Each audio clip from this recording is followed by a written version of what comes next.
Well, let's discuss that with Larry Schober from Efficient Capital Management in Chicago. Larry, great to have you with us. So many different views. How to dissect, how to slice and dice and get some certainty? I'll tell you what, I think the newspapers have it wrong. I think the market has it wrong. The fact of the matter is, I think we're overemphasizing what Europe's going to come out with. I think the fact of the matter is they're going to talk about writing down debt. They're going to talk about recapitalization of banks and enlarging the EFSF. None of these things right now are going to work in the way that they're being touted. I think there's going to be, at the end of the day, Greece will have to default, and the burden of that's going to have to be shared by the 17 Euro nations. And right now they're talking about haircut going from 21 to 50% and have it being voluntary. Are you kidding me? It's never going to happen. Well, in politics they say never. Why are you saying never? I mean, look at the problems they had. Look at the problems they had with the original what do you call it, voluntary haircuts of 21%. People balked at that. Now they're talking about 50% as if that's going to work.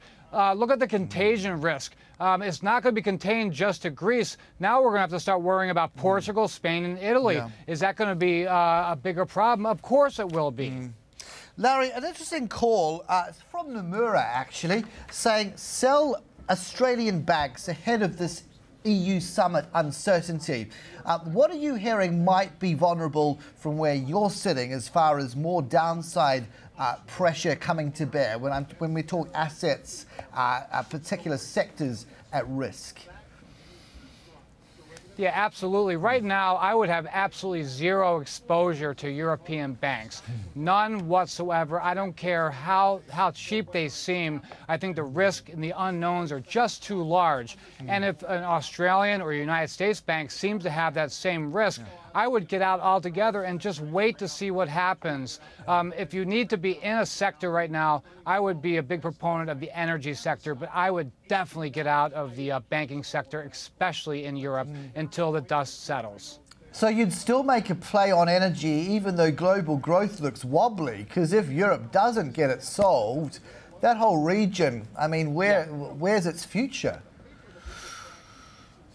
Yeah, well, that's a great question. I think a couple of things about energy over the long term is that, one, it seems to be indifferent to PMIs. And you know that the PMI indicator, we care more about the direction of it as opposed to the absolute number. It seems to be indifferent as compared to everything else. Secondly, I'm leveraging a lot on the emerging economies, the Egypts, the Polands, the South Koreas, the South Africas. They're still doing well, and I think oil demand over the long haul will be good. And also, when it comes to beta of the energy sector, it surely does outperform and it surely underperforms. But the fact of the matter is, when it outperforms a lot better than when it underperforms. So for the long haul, I would be in energy. Would you be in gold alongside that, again, the long haul argument kicking in?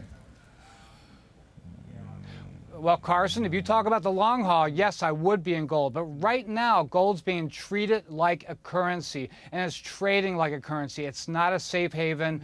If you are like me and believe that money on an inflation-adjusted basis will continue to stay cheap, then I would definitely continue to hold on to gold or buy it right now. But on the short term, it does seem to have a little bit of room to go down. Just to clarify that, when you say it's being traded like a currency, which particular currency? Because the greenback's getting firmer and gold, obviously, another leg lower, largely because of that US dollar strength.